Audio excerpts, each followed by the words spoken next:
اس channel کا ادارہ عبقری سے کوئی تعلق نہیں۔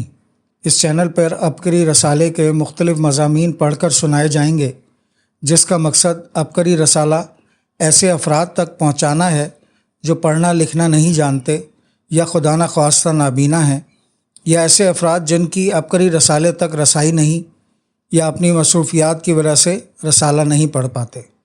چینل کو بہتر بنانے کے لیے اگر آپ کی کوئی رائے ہے تو کمنٹ میں ضرور بتائیں تاکہ اس چینل کو بہتر سے بہتر بنایا جا سکے۔ شکریہ۔ بسم اللہ الرحمن الرحیم۔ اللہم صلی علی محمد کما تحب و ترضی لہ۔ آج ہم شیخ الوظائف کی لکھی ہوئی کتاب 70 دکھ ایک تعویذ کے باب نمبر 6 کا مطالعہ کریں گے۔ فصلوں کی بہترین پیداوار کے لیے دریا کے پانی کا خاص الخاص عمل۔ تصول کے سلسلہ قادری نوشاہی سے تعلق رکھنے والی بزرگ ترین شخصیت پیر سچیار کمبل پوش رحمۃ اللہ علیہ کے نام سے تمام اہل دل واقف ہیں۔ آپ رحمۃ اللہ علیہ ایک صاحب کرامت بزرگ تھے۔ چنانچہ بیان کیا جاتا ہے کہ ایک مرتبہ ضلع شیخوپورہ کے قریبی گاؤں میں اپنے مریدوں کے ہاں تشریف لے گئے، جہاں تقریباً 3 ماہ رہتے ہوئے چلہ کھینچا اور لوگوں کو بے حد فیض پہنچایا۔ آپ کے مریدین میں سے ایک شخص بابا محمد صدیق کا اپنا واقعہ ہے کہ اس گاؤں میں میری 2 کنال زمین تھی جس میں کدو کی سبزی کاشت کی ہوئی تھی، لیکن میں پریشان تھا کہ میرے کدو کی بیلوں پر پھول تو بہت تھے مگر پھل بننے سے پہلے ہی پھول ضائع ہو جاتے، جبکہ دیگر لوگوں کی فصل سے کدو کی سبزی اترنا شروع ہو گئی اور میں جوں کا توں کھیت کا منہ دیکھتا رہا۔ اسی کشمکش میں ایک شام دل میں خیال آیا کہ نوشہرو شریف سے اتنی بڑی ہستی ہمارے گاؤں میں تشریف لائی ہوئی ہے، کیوں نہ ان سے دعا کرواؤں۔ لہٰذا میں حضرت پیر محمد سچیار رحمۃ اللہ علیہ کی خدمت میں پہنچا اور سارا ماجرا بیان کر دیا۔ میرے چاروں طرف سانپ مگر میں محفوظ تھا۔ انہوں نے اپنے قریب پڑی ہوئی ایک خالی بالٹی مجھے پکڑا کر فرمایا، جاؤ اور دریا سے اس میں پانی بھر کر لاؤ۔ میں جی حضور کہتے ہوئے اٹھا اور ذخیرے یعنی جنگل میں سے گزرتے ہوئے تقریباً 1 میل دور واقع دریا کی طرف چل پڑا۔ اس موسم میں سانپوں کی بہتات تھی اور آئے دن کسی نہ کسی شخص کے متعلق سانپ کاٹنے کا واقعہ سامنے آ رہا تھا۔ میں بھی اسی ڈر سے چلتے چلتے دریا پہ پہنچا اور پانی بھر کر رات گئے حضرت پیر محمد سچیار رحمۃ اللہ علیہ کی خدمت میں واپس لوٹ آیا۔ البتہ جاتے ہوئے اور آتے وقت کئی سانپوں کو اپنی آنکھوں سے دیکھا کہ وہ پھنکارتے ہوئے میرے دائیں بائیں سے گزر رہے ہیں، لیکن اللہ کا لاکھ لاکھ شکر ہے کہ مجھے کوئی گزنت نہ پہنچی۔ جس کے پیچھے یہ حفاظتی حصار ہو اسے کچھ نہیں ہوتا۔ جب واپس آیا تو حضرت پیر محمد سچیار کمبل پوش فرمانے لگے، فقیرہ آگے آئیں؟ میں نے عرض کی، جی حضور آ تو گیا ہوں لیکن رستے میں سانپ بہت زیادہ تھے۔ فرمانے لگے، تجھے کیا لگتا ہے کہ میں نے تمہیں ایسے ہی خالی روانہ کر دیا تھا؟ نہیں فقیرہ، میں ناد ابو بکر کا عامل ہوں اور جس شخص کے ارد گرد ناد ابو بکر کا حصار کھینچ دوں اسے سانپ نہیں کاٹ سکتا، کیونکہ ہجرت کے موقع پر حضرت ابو بکر صدیق کے پاؤں میں سانپ کاٹنے والا درد اللہ تعالیٰ کے ہاں اتنا مقبول ہوا تھا کہ آئندہ قیامت تک ان کی نسلوں کو سانپ کاٹنے سے محفوظ کر لیا گیا ہے، حتیٰ کہ خود ان کے اپنے نام میں سانپ کے کاٹے کا شفائیہ علاج ہے۔ دریا کے پانی پر ناد ابو بکر کا دم۔ حضرت پیر محمد سچیار کی یہ انوکھی روحانی باتیں میرے دل کو بہت بھلی محسوس ہوئیں۔ چونکہ رات کا وقت تھا اور میرے علاوہ اس وقت اور کوئی موجود نہیں تھا، اس لیے میں نے موقع غنیمت جانتے ہوئے استفسار کیا کہ مرشد سائیں، یہ ناد ابو بکر کیا ہوتا ہے؟ فرمانے لگے، پہلے بالٹی والا پانی میرے سامنے پیش کرو، میں اس پر دم کرتا جاؤں گا اور تم خاموشی سے سنتے جانا۔ اس طرح دم بھی ہو جائے گا اور تمہیں ناد ابو بکر کا بھی پتہ چل جائے گا۔ لہٰذا میں نے دریا کے پانی والی بالٹی حضرت پیر محمد سچیار رحمۃ اللہ علیہ کے سامنے رکھ دی، جو اس وقت چارپائی پہ تشریف فرما تھے، اور میں ان کے بالکل سامنے زمین پر بیٹھ گیا۔ انہوں نے 3 مرتبہ مکمل بسم اللہ شریف پڑھی، پھر ہلکی اونچی آواز میں یہ الفاظ پڑھنا شروع کر دیے۔ ناد أبو بكر حل المشكلات دافع البلاء والوباء والآفات يسر لي كل عسر وأغنني من الفقر بقدرتك يا الله وبنبوتك يا محمد وبخلافتك يا أبو بكر أبو بكر أبو بكر۔ 7 دم اور 21 پھونکوں کا خاص عمل۔ مجھے یاد ہے کہ انہوں نے یہ وظیفہ 7 بار پڑھا تھا، اور ہر دفعہ پڑھنے کے بعد 3 دفعہ سامنے رکھے ہوئے پانی میں اس طرح پھونک ماری تھی جیسے اپنے مبارک منہ کا لعاب بھی پانی میں پھینک رہے ہوں۔ 7 بار وظیفہ پڑھنے اور 21 پھونکے مارنے کے بعد فرمانے لگے، لے فقیرہ، جا کر اس پانی کو اپنے کھیت کے منہ میں ڈال دینا، جہاں سے باقی پانی کے ذریعے یہ پوری فصل میں پھیل جائے۔ سانپ کے پھن جیسی کدو کی بیل۔ اگلی صبح ان کے فرمان کے مطابق میں نے یوں ہی عمل کیا۔ دم والا پانی کھیت میں ڈال کر کنویں کے پانی سے کھیت کو اچھی طرح سیراب کر دیا، لیکن اس وقت میری حیرت کی انتہا نہ رہی جب اس سے اگلے ہی دن میرے کدو کی ہر بیل کھیت سے یوں سر اٹھا رہی تھی جیسے سانپوں کے بڑے بڑے پھن ہوں۔ چند دنوں بعد ہر بیل سے کدو اترنا شروع ہوئے اور میں چھابے بھر بھر کر سبزی منڈی جا کر بیچنے لگا۔ جب بھی کدو توڑتا اگلے دن اس سے زیادہ کدو لے کر منڈی میں جاتا۔ میرے کدو وہاں موجود تمام لوگوں کو سبزی سے نرالے اور خوشنما تھے، اس لیے بہترین قیمت میں تمام چھابے ہاتھوں ہاتھ فروخت ہو جاتے۔ میری فصل 1 سال میں 2 بار پھل دیتی۔ اس سے اگلی حیرت انگیز بات یہ رونما ہوئی کہ عام لوگوں کے کھیت میں سے تو کدو کی فصل صرف 1 بار پھل دیتی ہے، لیکن میں جوں جوں کدو توڑتا گیا نیچے سے مزید نئے پھول اگنا شروع ہو گئے، اور سیزن ختم ہونے کے بعد ایک بار پھر سے کدو کی سبزی چھابے میں بھر بھر کر میں نے سبزی منڈی میں جا کر فروخت کی۔ میرے گاؤں کا ہر شخص حیران تھا کہ بابا صدیق کے کدو سال میں 2 بار پھل دینا شروع ہو گئے ہیں، لگتا ہے اس نے کھیت میں کوئی تعویذ دبایا ہے۔ لیکن میں جانتا تھا کہ میرا تعویذ میرے مرشد حضرت پیر محمد سچیار کمبل پوش رحمۃ اللہ علیہ کا دم کردہ ناد ابو بکر صدیق رضی اللہ تعالیٰ عنہ والا خاص وظیفہ تھا، جس نے مجھے اتنا مالا مال کر دیا کہ میں نے اپنے کھیت کے ساتھ والی زمین بھی خرید لی اور انہی پیسوں سے اپنے گاؤں میں ایک بکتا ہوا مکان بھی حاصل کر لیا۔ پیر صاحب آج ہمیں اپنے جنات دکھائیں، لیکن ایک بات کا افسوس مجھے ہمیشہ رہے گا کہ ایک رات میں اور میرے گاؤں کے دیگر لوگ حضرت پیر محمد سچیار رحمۃ اللہ علیہ کی محفل میں بیٹھے تھے کہ کسی نے سوال کر دیا، پیر جی آج ہمیں ان جنات کی زیارت کروائیں جو آپ کی حفاظت پر مقرر ہیں۔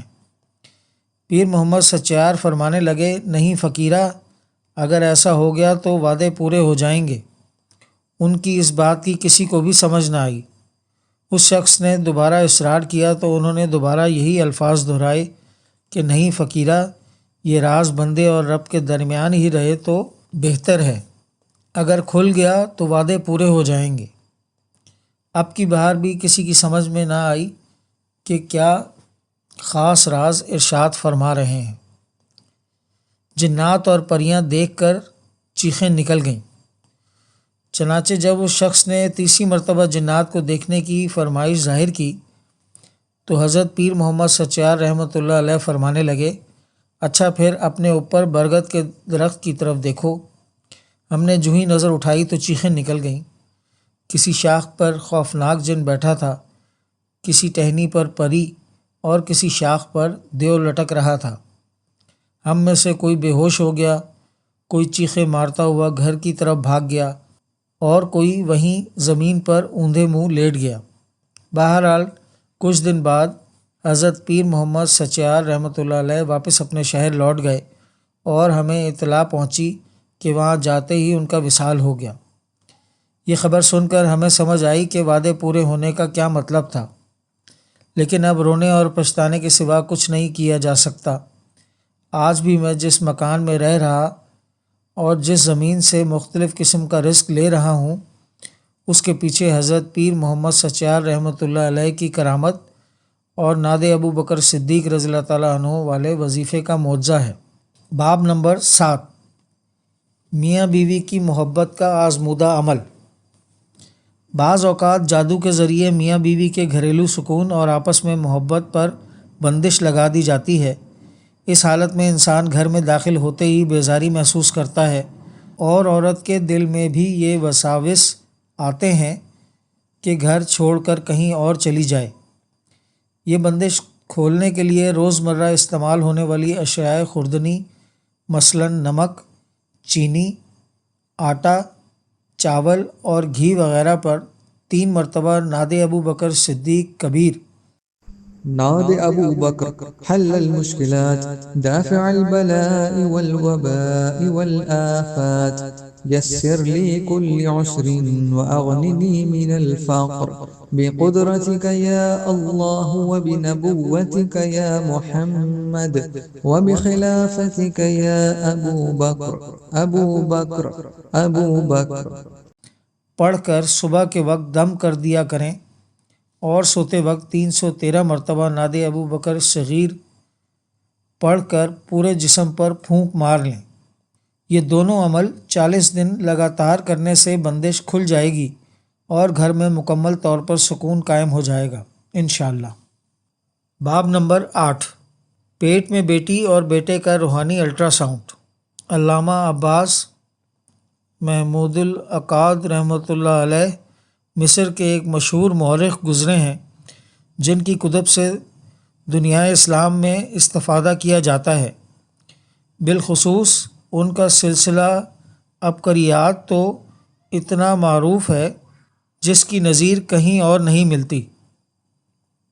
اس سلسلے میں 7 عظیم شخصیات کی سوانح حیات جمع کی گئی ہیں، مثلاً عبقریہ محمد الرسول اللہ صلی اللہ علیہ وسلم، عبقریۃ الصدیق رضی اللہ عنہ، عبقریۃ امیر المؤمنین عمر بن خطاب رضی اللہ عنہ، عبقریۃ سیدنا عثمان ذو النورین رضی اللہ عنہ، عبقریہ الامام علی بن ابی طالب رضی اللہ عنہ، عبقریۃ سیدنا خالد بن ولید رضی اللہ عنہ، اور عبقریۃ سیدنا عمرو بن العاص رضی اللہ عنہ۔ حضرت صدیق اکبر کی مشہور کرامت۔ بروایت حضرت عروہ بن زبیر رضی اللہ تعالیٰ عنہ امیر المومنین حضرت ابو بکر صدیق رضی اللہ تعالیٰ عنہ نے مرض وفات میں اپنی صاحبزادی ام المومنین جناب سیدہ عائشہ صدیقہ رضی اللہ تعالیٰ عنہ کو وصیت فرمائی کہ میری پیاری بیٹی، اب تک میرے پاس جو مال تھا وہ آج وارثوں کا مال ہو چکا ہے، اور میری اولاد میں تمہارے 2 بھائی اور 2 بہنیں ہیں، لہٰذا تم لوگ میرے مال کو حکم الہی کے مطابق تقسیم کر کے اپنا اپنا حصہ لے لینا۔ یہ سن کر حضرت عائشہ رضی اللہ تعالیٰ عنہ نے عرض کیا کہ ابا جان، میری تو ایک ہی بہن حضرت اسماء رضی اللہ تعالیٰ عنہ ہیں، دوسری کون ہے؟ آپ رضی اللہ تعالیٰ عنہ نے ارشاد فرمایا، میری بیوی بنت خارجہ رضی اللہ تعالیٰ عنہ حاملہ ہے، اس کے بطن میں موجود لڑکی تمہاری دوسری بہن ہے۔ چنانچہ کچھ عرصے بعد واقعی لڑکی پیدا ہوئی جس کا نام ام کلثوم رضی اللہ تعالیٰ عنہ رکھا گیا۔ پیٹ میں لڑکا ہے یا لڑکی کیسے پتہ چلا؟ علامہ عباس محمود العقاد رحمۃ اللہ علیہ اپنی کتاب عبقریات الصدیق رضی اللہ تعالیٰ عنہ میں اس کرامت کی تفصیل بیان کرتے ہوئے لکھتے ہیں کہ حضرت ابو بکر صدیق رضی اللہ تعالیٰ عنہ کے منہ سے یہ پیشین گوئی سن کر جناب سیدہ عائشہ صدیقہ رضی اللہ تعالیٰ عنہ نے عرض کی، ابا جان، آپ کو کیوں کر معلوم ہوا کہ ان کے بطن میں لڑکی ہے؟ حالانکہ اللہ تعالیٰ قرآن مجید میں ارشاد فرماتا ہے کہ عورت کے رحم میں موجود بچے کا علم صرف میرے پاس ہے۔ حضرت ابو بکر صدیق رضی اللہ تعالیٰ عنہ فرمانے لگے، میری پیاری بیٹی، میں نے علم غیب کا دعویٰ تو نہیں کیا، لیکن جو کچھ بھی کہہ رہا ہوں محض عطائے خداوندی سے بیان کر رہا ہوں۔ میرے آقا حضور خاتم النبیین حضرت محمد مصطفیٰ صلی اللہ علیہ وآلہ وسلم کی نگاہ کرم کی برکت سے مجھے ایسے علوم سے نوازا گیا جو پہلی امتوں کے صدیقین کے پاس بھی نہیں تھے۔ بانجھ عورت کے پیٹ پر 17 پھونکے ماریں۔ ان علوم میں سے ایک یہ بھی ہے کہ جو شخص اللہ تعالیٰ سے اولاد لینے کا خواہش مند ہو، اسے چاہیے کہ قرآن مجید کی سورہ انبیاء روزانہ تلاوت کرے۔ اس صورت میں 17 انبیاء کرام علیہ السلام کے اسماء مبارکہ درج ہیں۔ دوران تلاوت جس آیت میں بھی کسی پیغمبر علیہ السلام کا نام آئے، اس آیت کو پڑھتے ہوئے اپنی بیوی کے پیٹ پر دم کرتا جائے۔ سورت مکمل ہونے کے بعد سارا دن اسی سورت میں موجود آیت کریمہ لا الہ الا انت سبحانک انی کنت من الظالمین کا کثرت سے ورد کرتا رہے، کیونکہ یہ آیت اس سورت کا اسم اعظم ہے۔ پھر اپنی پڑھی ہوئی آیت کریمہ کا ثواب ان 17 انبیاء کرام علیہ السلام کی ارواح مقدسہ کو بخش کر اللہ تعالیٰ سے دعا مانگے کہ یا اللہ، مجھے ایسی اولاد عطا فرما جو تیرے برگزیدہ انبیاء علیہ السلام جیسی خوبصورت اور خوب سیرت ہو۔ بیماری اور بندش سے نجات کا خدائی تحفہ۔ یہ عمل کرنے والے کو 3 کرامات عطا ہوتی ہیں۔ نمبر 1، سب سے پہلی کرامت یہ کہ اگرچہ اس شخص کو تمام معالجوں نے بانجھ قرار دے دیا ہو، لیکن پھر بھی انشاءاللہ اسے بالضرور اولاد عطا ہوگی، کیونکہ سورہ انبیاء کی آیت نمبر 90 میں اللہ تعالیٰ کا واضح ارشاد ہے کہ جب حضرت زکریا علیہ السلام نے ہم سے بیٹا مانگا تو ہم نے ان کی دعا قبول فرمائی اور ان کی بیوی کو ٹھیک ٹھاک کر دیا، یعنی بڑھاپے کی حالت میں بھی ان کا بانجھ پن ختم کر ڈالا۔ تو جو شخص خواہ کتنے ہی برسوں سے بانجھ اور بے اولاد ہو، یہ عمل کرنے والے دونوں میاں بیوی کے جسمانی نقائص اور روحانی بندشیں ختم کر کے ان کی جھولی میں اولاد کی نعمت ڈال دی جاتی ہے۔ رزق وسیع، غم خوشیوں میں تبدیل۔ نمبر 2، دوسری کرامت یہ ہے کہ اس شخص کا رزق وسیع کر دیا جاتا ہے اور اس کے چھوٹے بڑے ہر قسم کے رنج و غم دور کر دیے جاتے ہیں، کیونکہ میرے آقا حضور خاتم النبیین صلی اللہ علیہ وآلہ وسلم کے ارشاد کا مفہوم ہے کہ جو شخص اپنے اوپر استغفار کو لازمی کر لیتا ہے، اس کے تمام غم ختم ہو جاتے ہیں اور ایسی جگہ سے رزق عطا کیا جاتا ہے جہاں سے اسے گمان بھی نہ ہو۔ تو میری بیٹی، بھلا آیت کریمہ سے بڑا استغفار کون سا ہوگا جسے حضرت یونس علیہ السلام نے مچھلی کے پیٹ میں پڑھا تو ان کی پوری امت کی مغفرت کر کے آیا ہوا عذاب بھی واپس ہٹا دیا گیا۔ حالانکہ گزشتہ امتوں پر آیا ہوا عذاب کبھی نہیں ٹلتا تھا۔ خواب میں بیٹی یا بیٹے کی سچی بشارت۔ نمبر 3، سورہ انبیاء اور آیت کریمہ کے ذریعے اولاد مانگنے والے کو تیسری کرامت یہ عطا ہوتی ہے کہ اسے خواب کے ذریعے وقت سے پہلے ہی اولاد کی بشارت سنا دی جاتی ہے کہ لڑکا ہوگا یا لڑکی۔ پس مجھے بھی بیٹی کی بشارت دی گئی تھی، اس لیے میں اتنے وثوق سے کہہ رہا ہوں کہ میری وراثت میں سے اپنی اس بہن کو بھی پورا حق ادا کرنا۔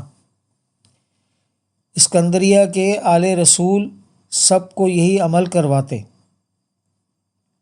علامہ عباس محمود العقاد مرحوم مزید لکھتے ہیں کہ میں نے حضرت ابو بکر صدیق رضی اللہ تعالیٰ عنہ کو یہ الہامی عمل امام طبرانی رحمۃ اللہ علیہ کی کتاب الاوائل میں پڑھا تھا اور اپنے بعض ہم عصر علماء کو بتایا تو وہ کہنے لگے کہ مصری بزرگوں میں یہ عمل سینہ بہ سینہ تو چلا آ رہا ہے، لیکن کتابوں میں ہمیں ایسی کوئی عبارت نہیں ملتی۔ میں انہیں اپنے کتب خانے میں لے آیا اور وہاں موجود کتاب الاوائل کا وہ قدیم خطی نسخہ دکھایا جو دارالکتب ظاہریہ دمشق سے شائع ہوا تھا، اور اس کی بعض احادیث کے نیچے امام طبرانی رحمۃ اللہ علیہ کے شاگرد محدث ابوالعباس احمد بن منصور رحمۃ اللہ علیہ کا حاشیہ بھی درج تھا۔ اسے دیکھتے ہوئے جامعہ قاہرہ کے صدر معلم سید قطب ہاشم رحمۃ اللہ علیہ فرمانے لگے، معلوم ہوتا ہے کہ بعد میں شائع ہونے والے نسخہ جات میں ترمیم کر دی گئی ہے، کیونکہ حضرت ابو بکر صدیق رضی اللہ تعالیٰ عنہ کا یہی عمل میرے جد امجد سید محمد ہاشم رحمۃ اللہ علیہ بھی اسکندریہ میں اپنے پاس حاضر ہونے والے بے اولاد مرد و خواتین کو کروایا کرتے تھے، اور اس عمل کی برکت سے لاتعداد لوگوں کو اولاد ملنے کا مشاہدہ میں نے اپنی آنکھوں سے کیا ہوا ہے۔ ان تمام باب کے حوالہ جات بھی نیچے موجود ہیں، اگر کوئی ان کو مطالعہ کرنا چاہے تو وہ کر سکتا ہے۔ آج کی ویڈیو کے لیے اتنا ہی، انشاءاللہ کل ایک اور ویڈیو کے ساتھ حاضر ہوں گے، تب تک کے لیے اللہ حافظ۔ کوشش کریں ہمیشہ عبقری کے آفیشیل یوٹیوب، فیس بک، ٹویٹر، انسٹاگرام اور what's app groups like, share اور سبسکرائب کریں۔ آپ کی سہولت کے لیے ان کے لنکس ڈسکرپشن میں بھی دیے جا رہے ہیں۔